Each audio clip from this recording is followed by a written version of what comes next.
Right now, the market's really gummed up because interest rates raised, banks are a lot more hesitant. And we're in a cash flow market. It's hard. Hello and welcome back. It's another Monday, which means we are again joined by the one and only Terrance Doyle. Terrance, welcome back to the channel. What's up, boys? Let's run it back. We're talking about creative finance today, and you are up and coming in that space for sure, doing a ton of deals. I think you've already seller financed more real estate than I have. So, Yeah, right. but Right. super stoked. I mean, that was just like fuel on the fire. Super stoked to chat with you about that. Can you give us a little insight on what you're working on in the creative finance space? Yeah, October of 22 was the first time I really did a deep dive with you guys in my same office. We're recording this right now. And, you guys really blew my mind. And I left that podcast the next day and I told my team, I was like, we got to figure this out. These guys are doing it. They've mastered it. I've got to figure out how I can apply that same mentality to our platform and our network and our reach and our, access to capital. So, I think what changed after that interview was every broker that called me that I'd been doing deals with, I was basically like, look, I don't want to look at any deal that's not seller finance. If you go back to October of 22, debt was 7.5%. Lenders were lending way less money, probably 50% of the leverage they were before. And it was making getting a deal done, especially value add, almost impossible. Like getting a value add deal, which is what we specialize in, deal done across the finish line with a bank was like, it was just so painful. And so after talking to you guys, I was like, man, I think they're onto something. We've got to remove banks from the equation. And prior to that, I'd done zero seller finance, creative finance deals. Everything had been done with a bank or a private money lender. And so, that was obviously like training wheels, right? Even just like getting those words out of my mouth the first couple of times was kind of difficult. I was, clumsy, stumbled over my words. And then by November, I started to get people saying, hey, the seller's willing to, he'll carry back 50%. It's like, no, it's not good enough. Hey, he'll carry back 80%. No, not good enough. And, so we started to get closer and closer, right? And you know that when you start to get counters back, start getting the phone to ring more like, hey, they're willing to do this, they're willing to do this, you know that you're getting close to doing a deal. And so I was pretty hopeful by November that we were going to put something together. And the first deal that we closed with creative financing was this 24 unit in Denver Metro, just a core Denver neighborhood. And it had been owned by the same guy for 30 years. He owed maybe $500,000 on a deal that a year ago was probably worth $220, $230 a door. So call it like 4.8, something like that, $1 million.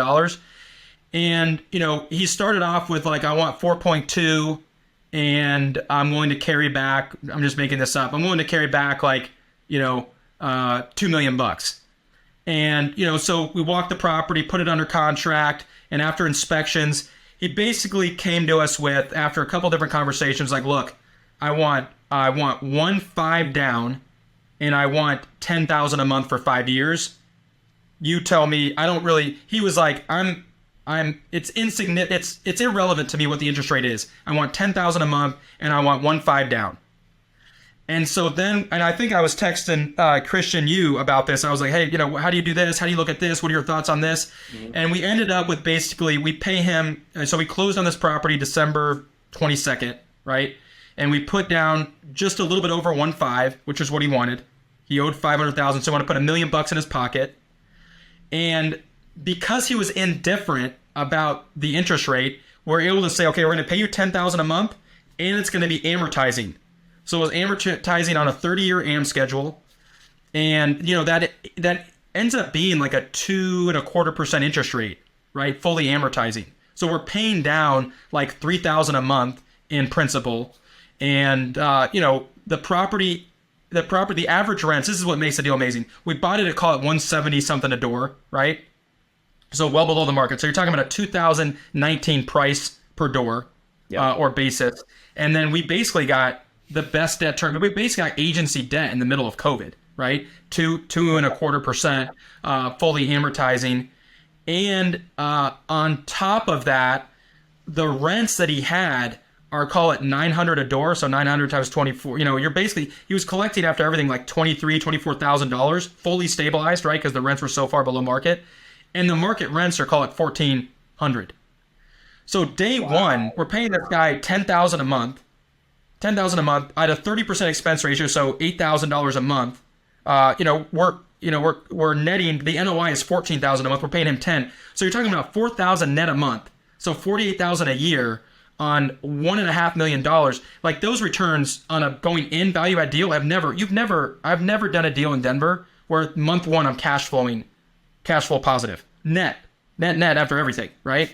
And so that was the first deal we did, and it was incredible. And I think the seller felt amazing. He pocketed $1 million after paying off his note. He gets an annuity, $10,000 a month. He gets an established operator that can do construction and could bring the 1.5 in a convenient manner, right? We closed this deal in like 45 days and operate it, and he just gets to collect money. And then in 5 years or before, we'll be able to pay off the note, and he'll get the remaining. I think at that point he's going to get like $2.3 million. So complete win all the way around. And, we were able to, and in this market, sending distributions on a quarterly basis, is what everyone wants. People want cash flow.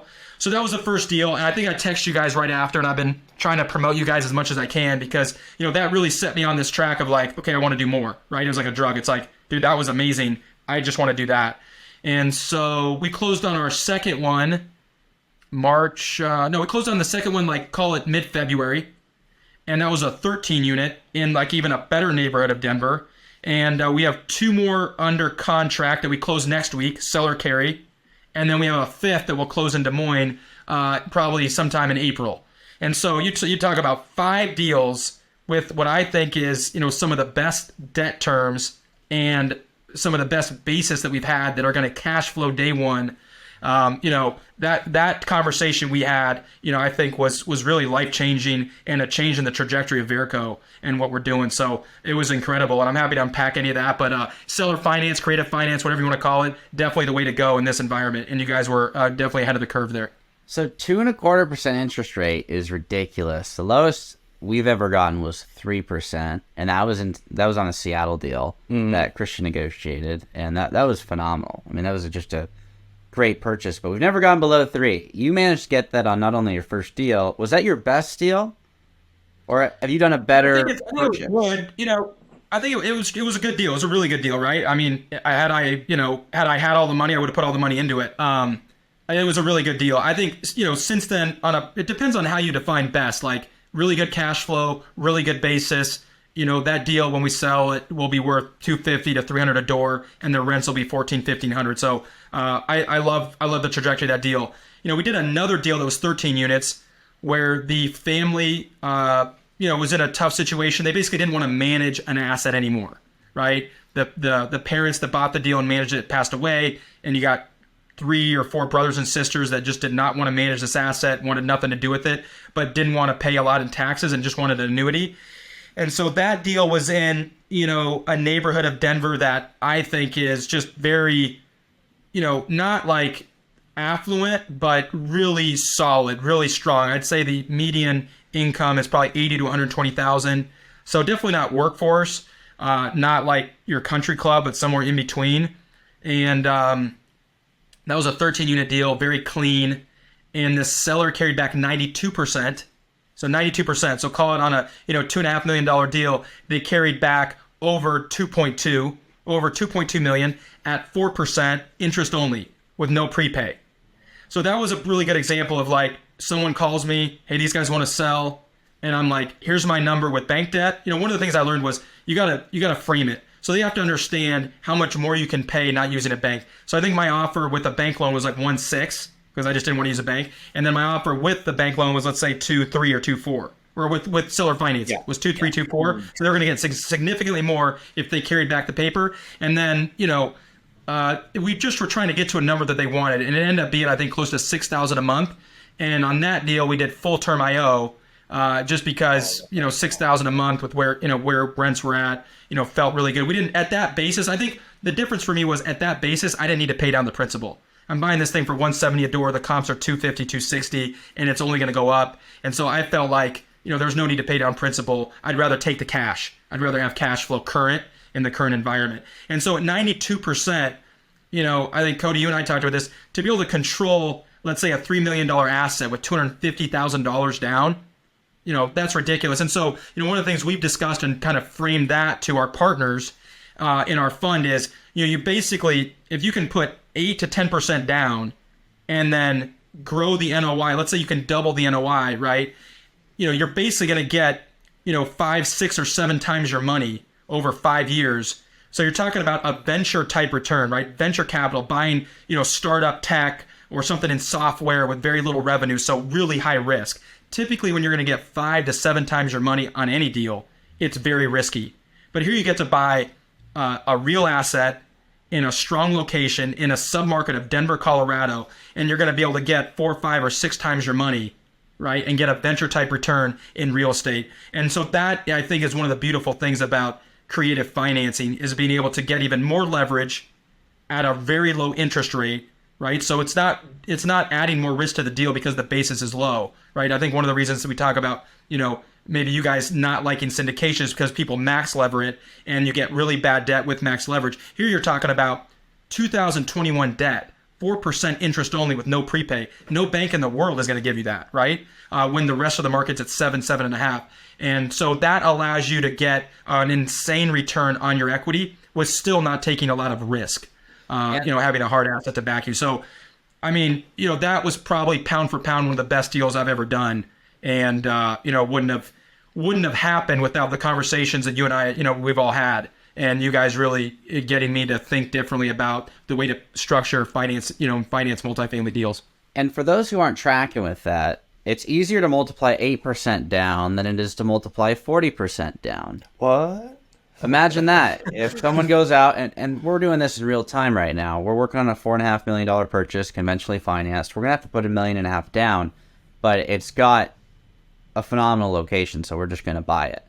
However, on a lot of our deals, we put $450 down. It's so much easier to get the asset value to go up $450,000 to double my money than to get it to go to $6 million to double the 1.5 down.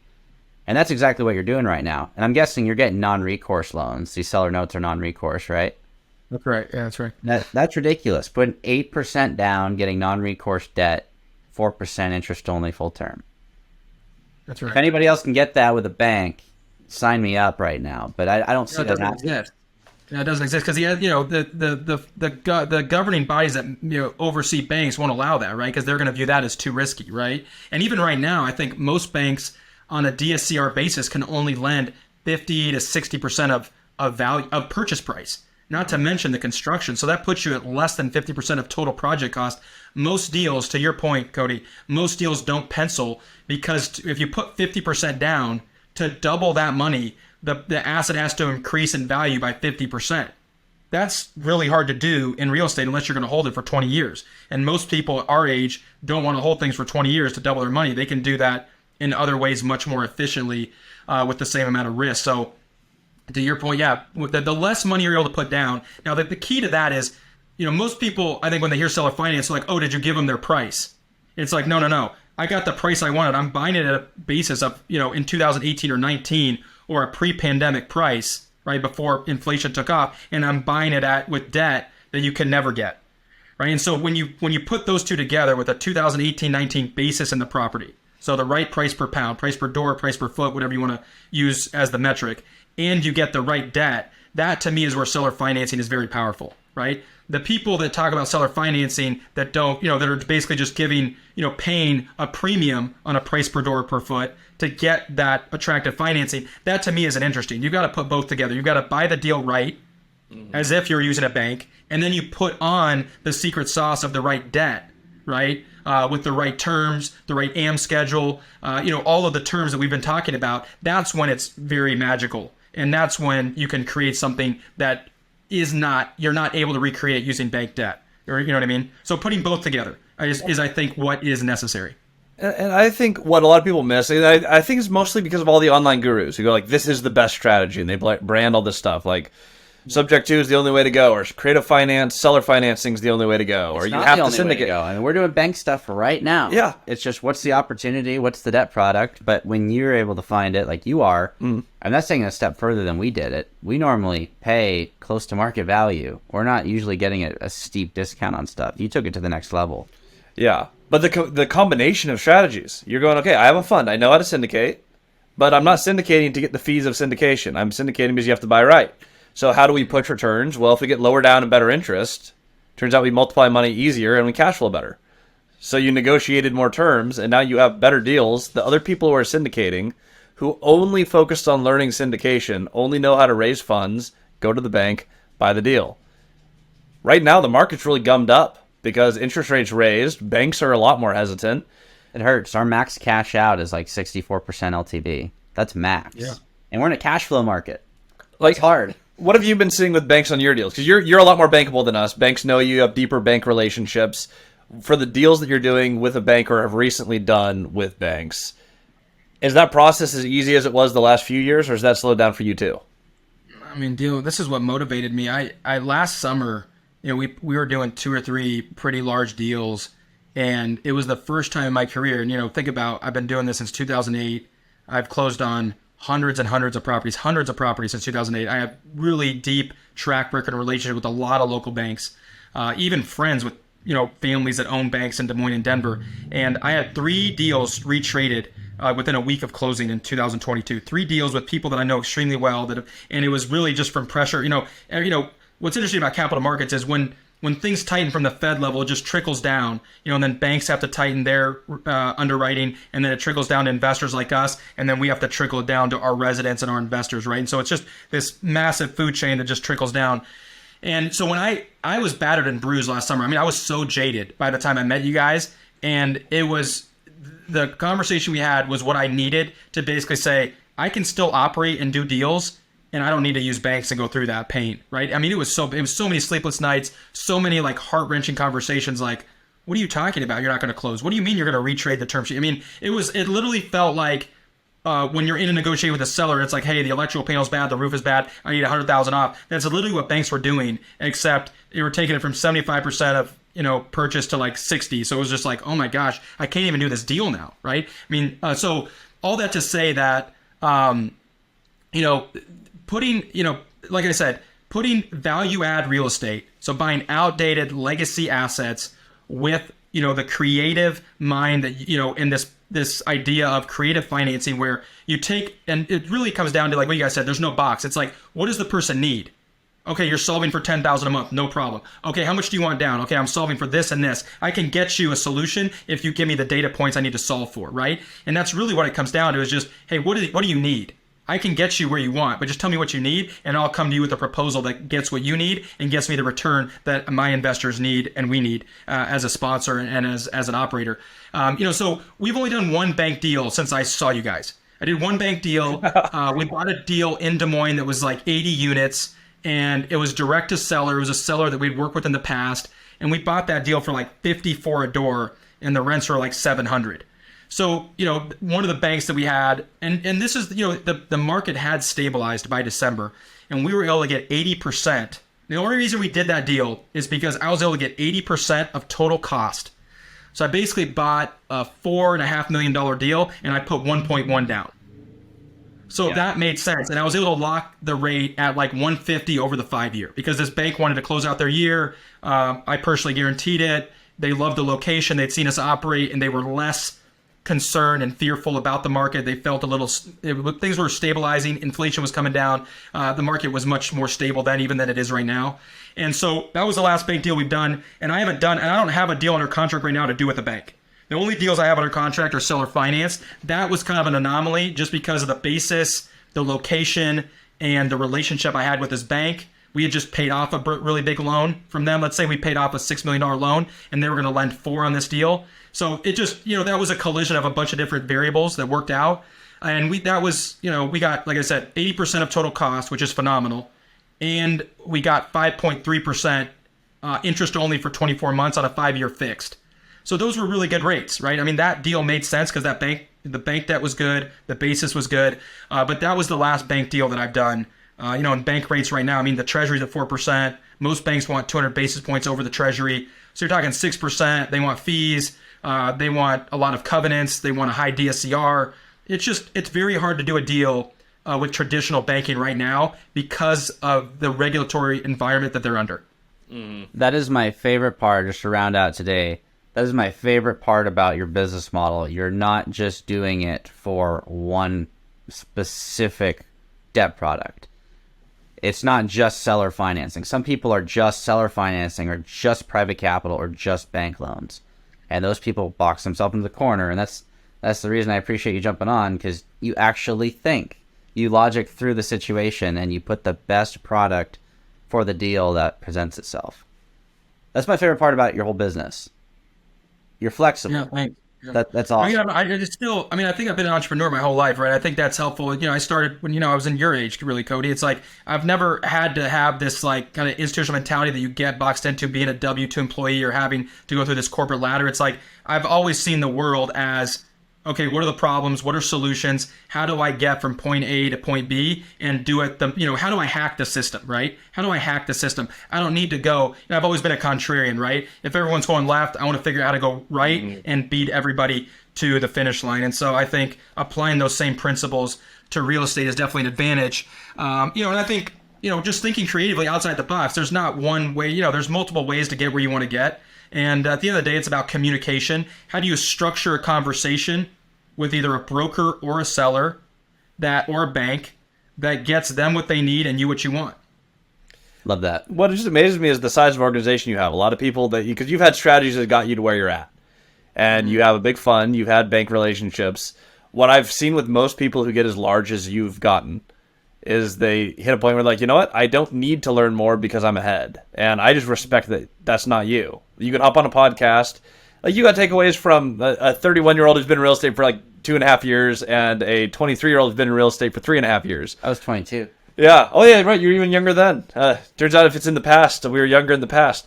But when you're doing this, it amazes me that you can build as much as you've built, and you can take a step back and pivot as quickly as you do. That is the thing.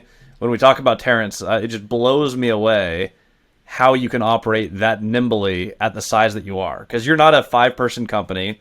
We've been to your offices, which are awesome. I've never shot hoops in anyone else's office before. Yeah, insane. You've built a really cool business with a lot of people, and the ability to say, you know what, we're going a different direction, and then just to pull it off. I don't see that often. That speaks a lot to your operations. You've got a great team. I mean, my brother, we got an amazing team of people, and thankfully we've had some, people with us for a long time, and they have a lot of confidence in what we're doing, and finding the right people, getting the right people on the bus, the right seats, the right roles, and holding people accountable. All those things are the hardest part, right? Buying real estate is easy. And as you guys continue to grow, you'll see this more and more. The people is the hardest part, right? Mm-hmm. So you got to find really good people and try and align interests as much as possible, get them all rowing in the same direction. And it's hard. I mean, I'm the first one to say that, I'm a way below average CEO and maybe an above average investor. But, being a CEO is the hardest part. And, that's a steep learning curve, very steep learning curve. Well, I can't speak to your ability too much on a CEO because I've only seen what you've shown us. However, you are an above average investor. I know that for a fact. Walking your properties, meeting your team, you know what you're doing. So we really appreciate you jumping on for today's segment, and we'll see everybody again on Monday.